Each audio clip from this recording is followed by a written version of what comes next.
صل على رسوله الكريم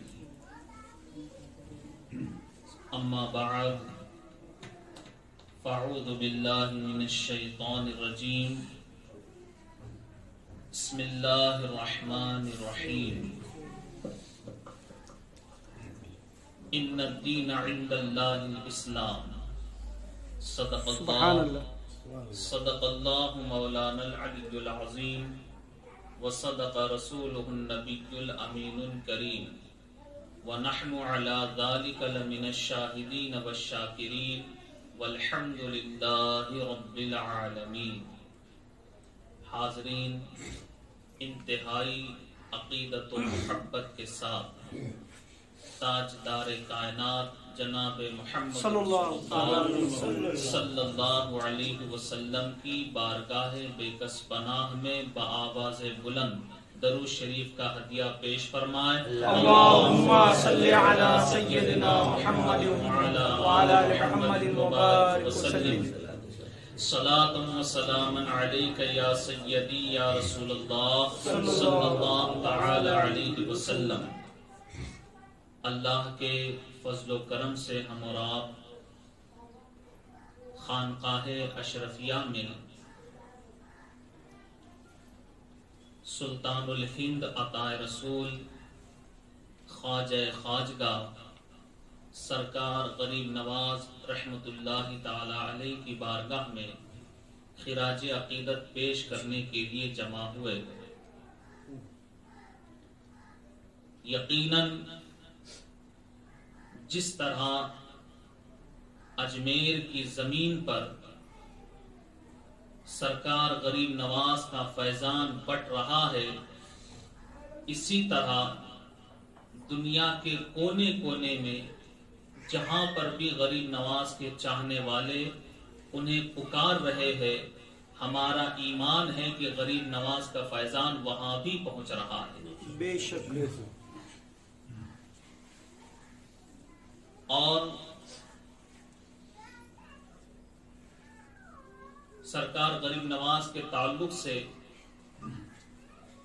کچھ باتیں بتانے سے پہلے میں چاہتا ہوں کہ ان کی بارگاہ میں منقبت کے چند اشعار آپ کے گوش گزار کروں. یہ منقبت سرکار غریب نواز کی بارگاہ میں جو لکھی ہے، حضور شیخ الاسلام سید محمد مدنی میاں اشرفی جیلانی مقدس اللہ العالی کے والد حضور محدث اعظم نے لکھی،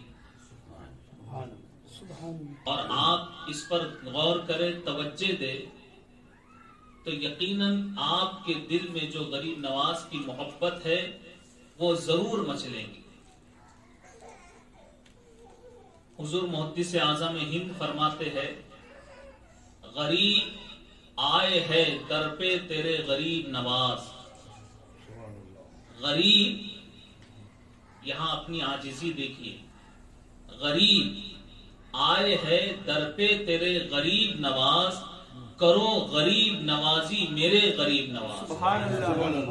کرو غریب نوازی میرے غریب نواز، تمہارے در کی کرامت یہ بارہا دیکھی. تمہارے در کی کرامت یہ بارہا دیکھی.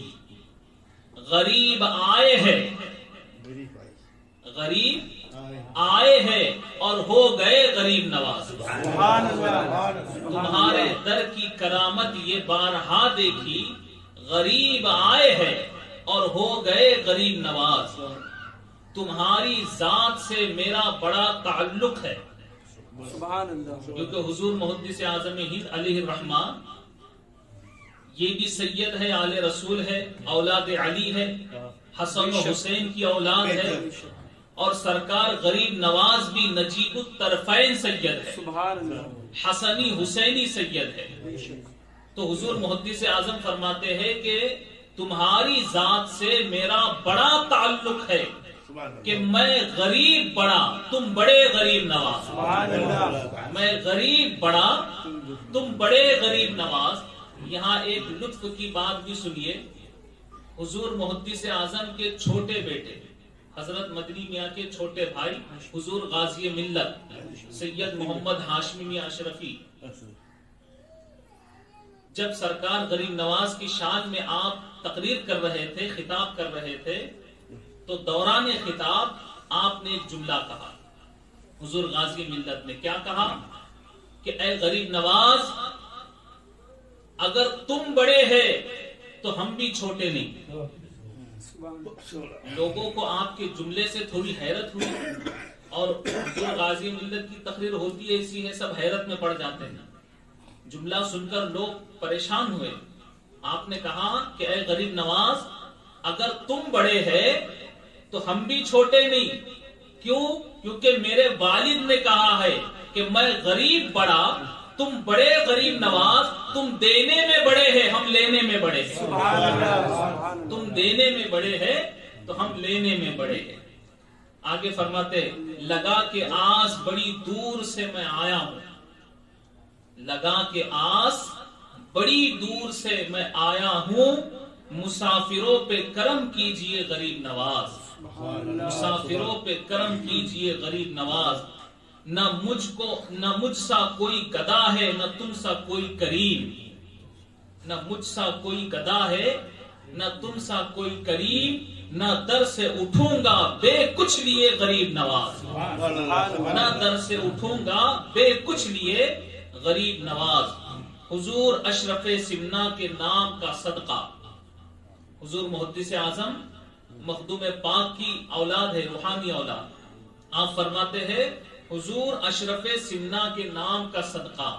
اس سے پتہ چلتا ہے کہ اللہ والوں کا طریقہ ہے. اللہ والے بھی اللہ والوں کی بارگاہ میں جاتے ہیں اور اللہ والے اللہ والوں کے نام کا وسیلہ دے کر مانگتے ہیں. حضور محدث اعظم فرماتے ہیں کہ حضور اشرف سمنا کے نام کا صدقہ ہماری جھولی کو بھر دیجئے غریب نواز. زمانے بھر میں مجھے غنی کر دیا سید، زمانے بھر میں مجھے غنی کر دیا سید. میں صدقے جاؤں تیری جوگ کے غریب نواز، میں صدقے جاؤں تیری جوگ کے غریب نواز. غریب آئے ہے در پہ تیرے غریب نواز، کرو غریب نوازی میرے غریب نواز. ایک مرتبہ بلند آواز سے درود شریف سنائیے. اللہم صلی علی سیدنا محمد وعلی آل محمد وبارک وسلم. صلاۃ و سلام علیک یا سیدی یا رسول اللہ صلی اللہ تعالی علیہ وسلم. قرآن کریم کی جس آیت کریمہ کی تلاوت کا شرف میں نے حاصل کیا ہے، آج کی مجلس کے لیے اسے عنوان رشد و ہدایت قرار دیا ہے. ارشاد خداوندی ہے ان الدین عند اللہ الاسلام. بے شک اللہ کے نزدیک دین اسلام ہی ہے. ایک آسان ترجمہ آپ لوگوں کو بتا دیا. اللہ کے نزدیک دین اسلام ہی ہے. بہت سے ادیان ہیں، بہت سے اور بھی دیگر دین ہے، مگر یہاں جو بات ہے وہ پسند کی ہے. کس کی ہے؟ پسند کی.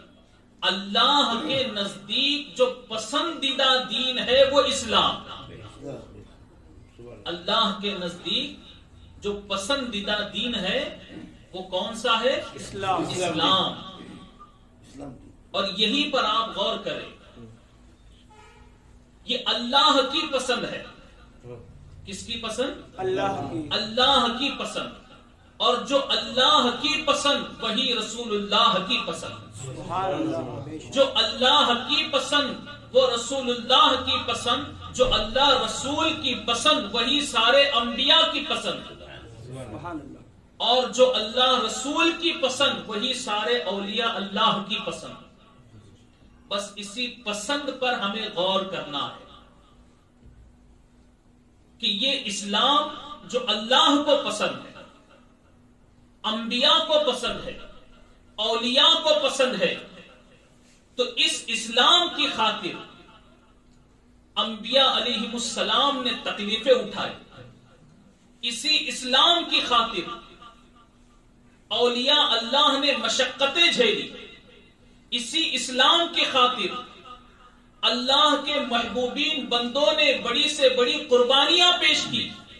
یہ اسلام کتنی اہم چیز ہے یہ اللہ والے سمجھتے ہیں اور وہ جانتے ہیں کہ یہ اللہ کی پسند ہے، یہ اللہ کی پسند ہے، اور اسی پسند کی خاطر ان اللہ والوں نے بڑی بڑی قربانیاں پیش کی۔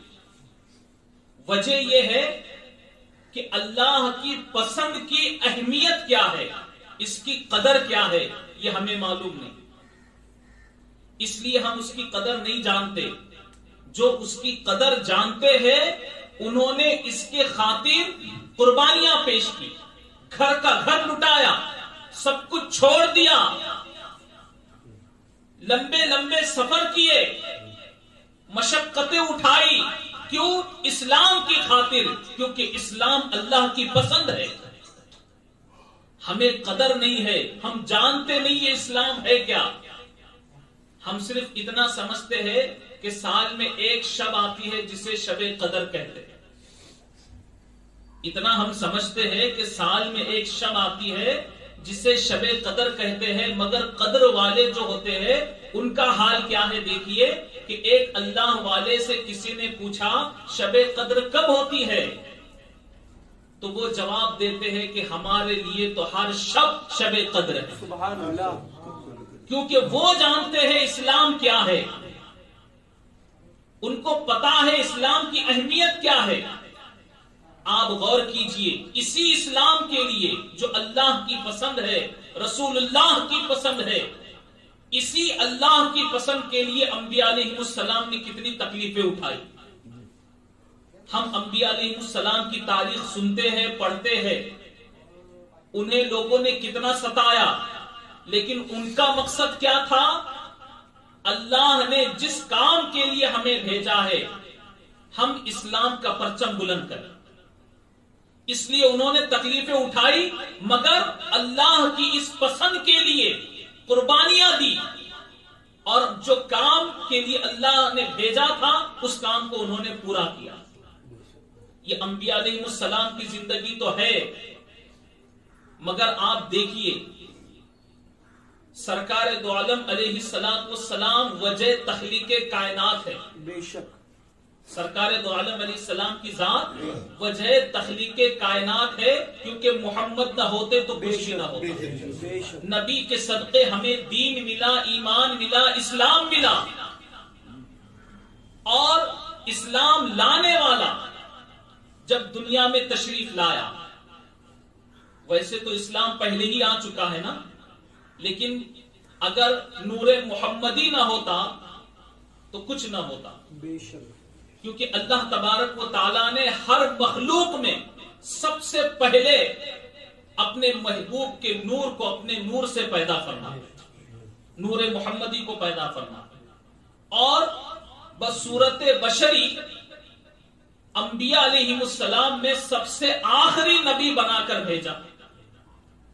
مگر آپ غور کیجئے، وہ نبی جو اسلام لے کر آئے، میں اسلام کی اہمیت بتا رہا ہوں، ذرا غور کرو، اسلام لانے والا جب دنیا میں آتا ہے تو بحالت سجدہ، حضور علیہ السلام کی پیدائش ہوئی صبح صادق کے وقت 12 ربیع الاول کو، تو کس طرح حضور علیہ السلام حالت سجدہ میں پیدا ہوئے۔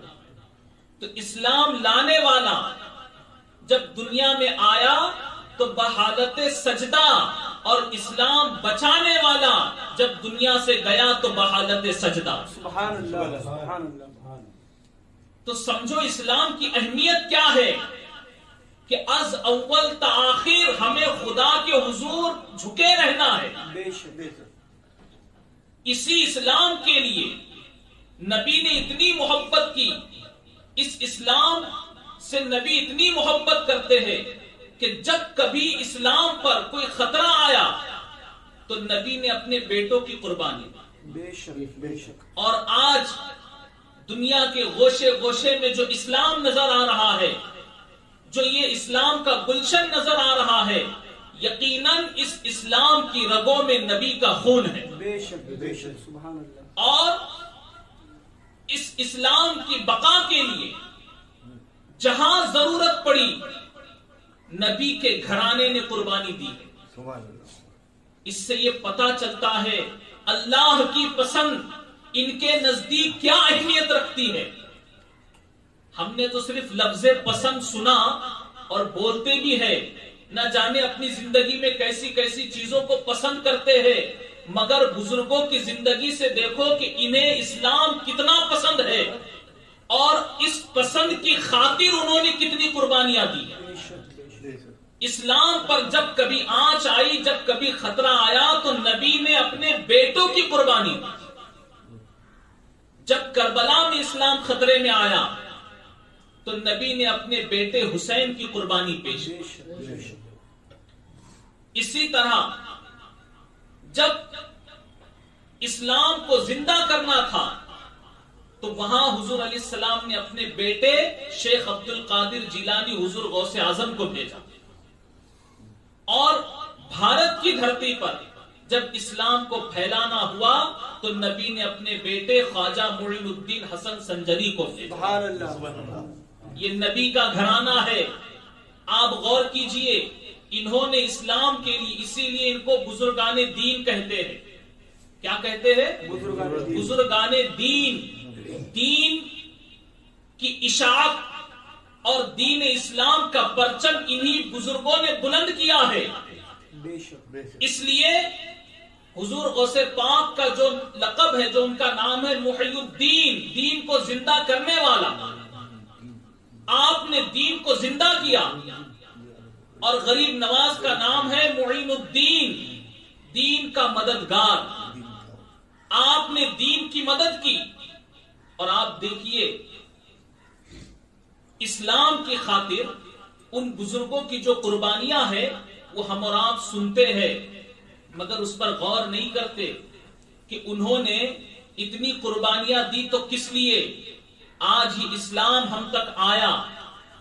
آج ہم جو نمازیں پڑھ رہے ہیں، جو اسلامی طریقے پر اپنی زندگی گزار رہے ہیں، یہ سب انہی کا احسان ہے۔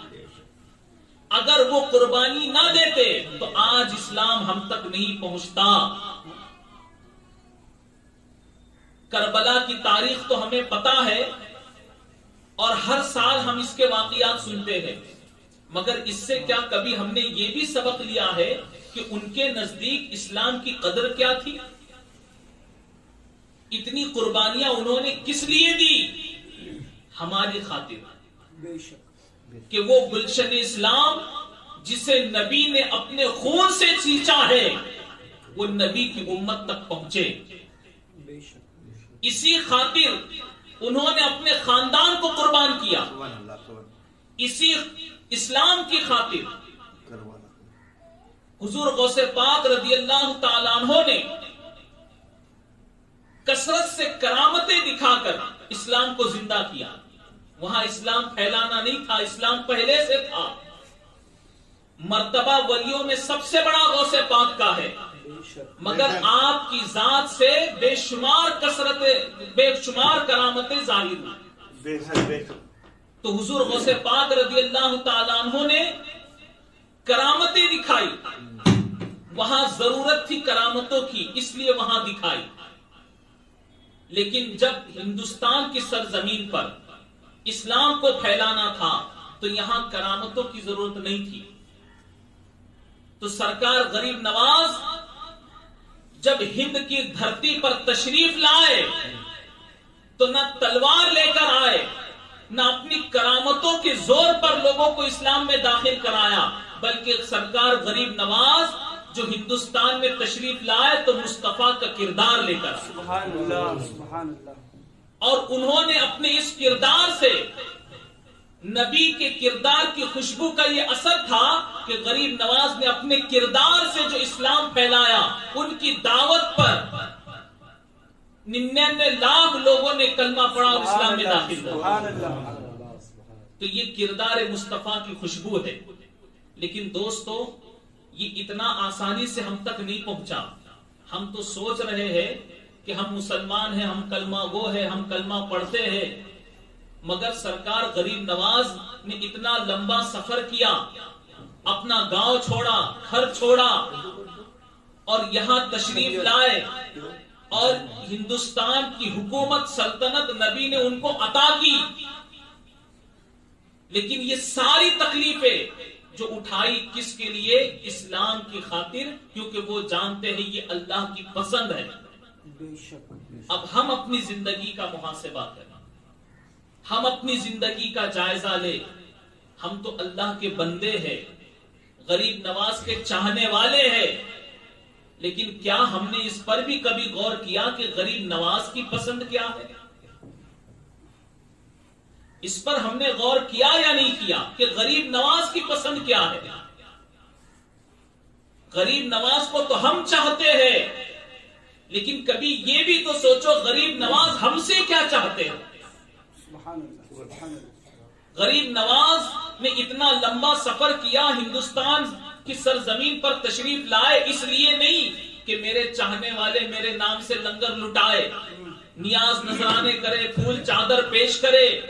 یہ تو عقیدت ہے, محبت ہے, اور اس محبت کا صلہ ملے گا بھی. مگر انہوں نے جس کام کے لیے قربانی دی, ہمارے اندر وہ کیا ہے, اس کی کتنی تڑپ ہے, یہ بات قابل توجہ ہے. بحمدہ تعالی بڑے ہی تجھ کو احتشام کے ساتھ دھوم دھام سے لوگ غریب نواز کا عرس مناتے ہیں, اور انشاءاللہ قیامت کی صبح تک مناتے رہیں گے. مگر عرس کا اصل مقصد کیا ہے, ہم نے اس کو سمجھنے کی کوشش کرنا ہے. عرس کا اصل مقصد کیا ہے؟ بزرگان دین آئے تو اسلام لے کر آئے, انہوں نے جو قربانیاں دی وہ اسلام کی خاطر دی. اور اگر ہم مسلمان ہو کر کے اسلام کے خلاف چل رہے ہیں تو ہمارے عمل سے بزرگان دین خوش نہیں ہوں گے. یقیناً انہوں نے اپنے چاہنے والوں کے لیے خوشخبریاں دی ہے, مگر اس کا یہ مطلب نہیں کہ ہم ان کے چاہنے کا دعویٰ کریں اور بے عمل رہے. سرکار غریب نواز رحمت اللہ تعالی علیہ جب اپنے پیر و مرشد کے ساتھ سفر حج کے لیے گئے تو دیکھیے کیا ان کا نصیب تھا, حج بھی ہوا تو اپنے پیر و مرشد کے ساتھ, اور جب خانہ کعبہ کا طواف ہو رہا ہے تو وہ ایسا طواف کہ آگے آگے پیر کامل, پیچھے پیچھے مرید صادق. طواف مکمل ہوا, میزاب رحمت کے نیچے کھڑے ہو کر آپ کے پیر و مرشد خواجہ عثمان ہارونی رحمت اللہ تعالی علیہ خدا کی بارگاہ میں دعا کرتے ہیں.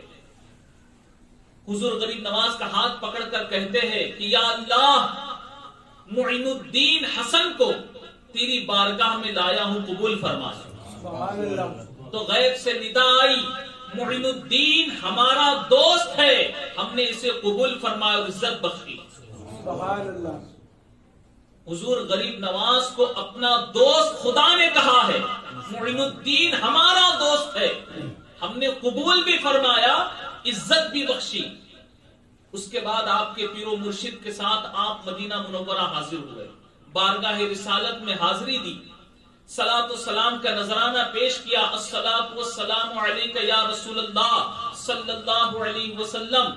تو میرے زندہ نبی نے اپنی قبر سے جواب دیا, وعلیکم السلام یا قطب المشائخ بر و بحر. سبحان اللہ. سرکار غریب نواز کو نبی نے سلام کا جواب بھی دیا اور انہیں قطب بتایا. بر و بحر, جتنا زمینی حصہ ہے, تری کا حصہ ہے, پانی کا حصہ ہے, وہ تمام حصوں کے آپ قطب ہے. سبحان اللہ. اتنا نوازا اللہ اس کے رسول نے انہیں, اور جو اللہ اس کے رسول کی بارگاہ میں ایسا مقبول ہو اس کا عالم کیا ہوگا. سرکار غریب نواز جب حج کے لیے گئے تھے اسی دوران کا ایک واقعہ ہے کہ مکہ شریف میں خانہ کعبہ میں حضور غریب نواز محو عبادت ہے, عبادت کر رہے ہیں. غیب سے آواز آئی, اے معین الدین تو نے ہمیں راضی کر دی, تو نے ہمیں خوش کر دیا. دوستو سرکار غریب نواز کی یہ عبادت، ریاضت، تقوی، پرہیزگاری، دیانت داری، اس عمل سے خدا راضی ہوا. اور خدا فرماتا ہے معین الدین تم نے ہمیں راضی کر دیا، جو مانگو گے عطا ہوگا. مانگو کیا مانگتے ہو؟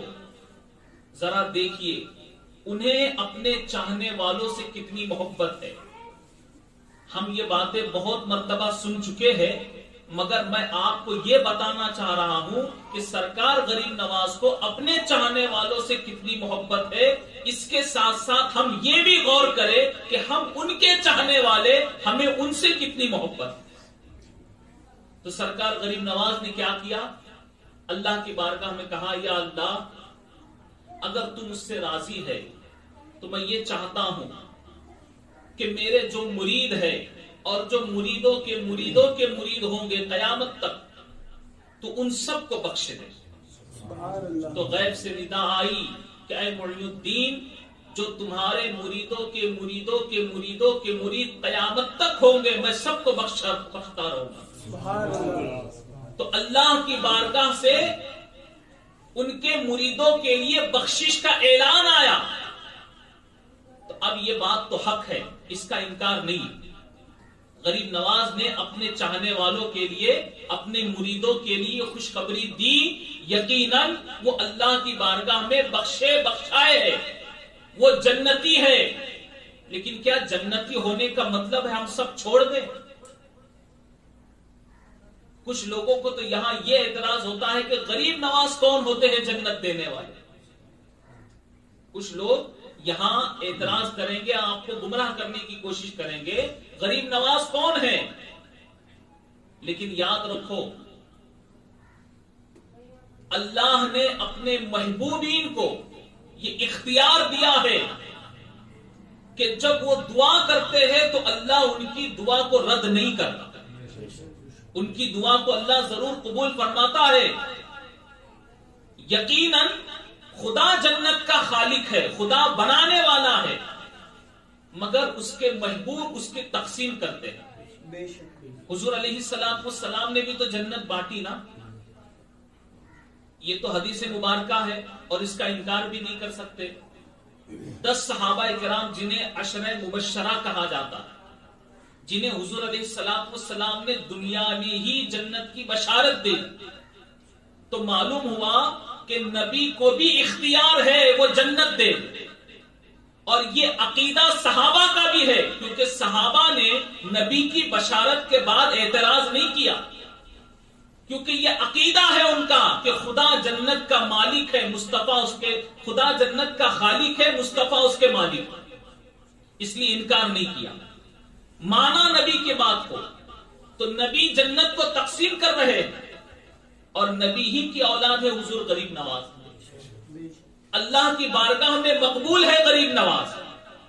خدا رسول نے انہیں پسند کیا ہے اور ان سے ان کی مرضی پوچھی ہے تم کیا چاہتے ہو. تو انہوں نے کیا کہا؟ انہوں نے کہا کہ ہم چاہتے ہیں جتنے ہمارے چاہنے والے ہیں وہ سب بخشے جائے، سب جنتی ہو جائے. مگر جنتی ہونے کا یہ مطلب نہیں کہ بے عمل ہو جائے.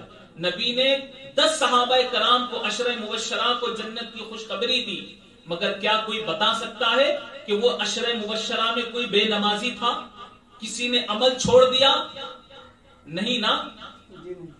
تو ہم یہ خوشخبری سن کر مطمئن ہو گئے کہ ہم غریب نواز کے چاہنے والے آپ بخشے جائیں گے. تو کیا ہمیں نماز کی ضرورت نہیں؟ ہمیں دین کی ضرورت نہیں؟ ہمیں اسلام کی ضرورت نہیں؟ ہمیں اس کی بہت ضرورت ہے.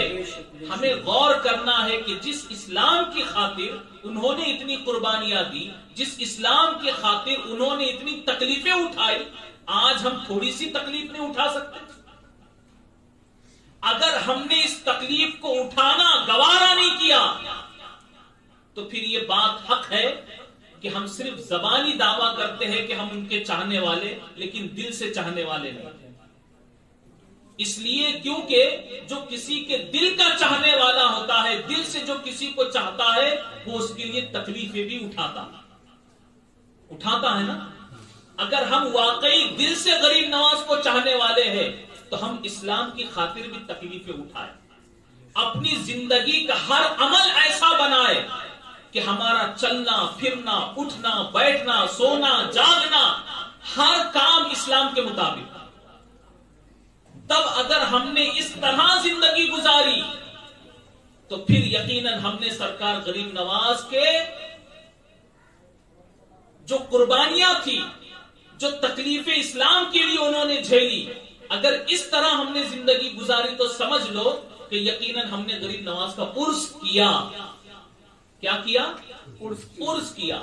اگر نہیں اٹھائی نا تکلیفیں تو پھر یہ صرف دعویٰ ہمارا جھوٹا ہے، یہ ہمارا دعویٰ جھوٹا ہے۔ اور غریب نواز ہمیں جھوٹا بنانے نہیں، ہمیں سچا بنانے آئے۔ غریب نواز ہمیں کیا بنانے آئے؟ سچا بنانے آئے۔ اور آج ہم جھوٹے دعوے دار ہو کر کے ان کے چاہنے والے بن جاتے۔ تو اگر ہم صحیح معنوں میں ان کا عرس کرنا چاہتے تو ان کا عرس صرف سال میں ایک بار نہیں ہے، بلکہ اگر ہماری ساری زندگی اسلام کے مطابق ہو گئی، یہی غریب نواز کا عرس ہے، سبحان اللہ، یہی غریب نواز کی خوشی ہے۔ سبحان اللہ۔ اللہ رب العزت کی بارگاہ میں دعا ہے کہ رب کریم ہمیں سرکار غریب نواز کے نقش قدم پر چلنے کی توفیق عطا فرمائے، آمین۔ اور اسلام سے بھی ہمیں ایسی محبت دے جیسے حضور غریب نواز کو تھی۔ ہمارا جینا ہمارا مرنا اسلام کے مطابق ہو۔ وآخر دعوانا ان الحمد للہ رب العالمین۔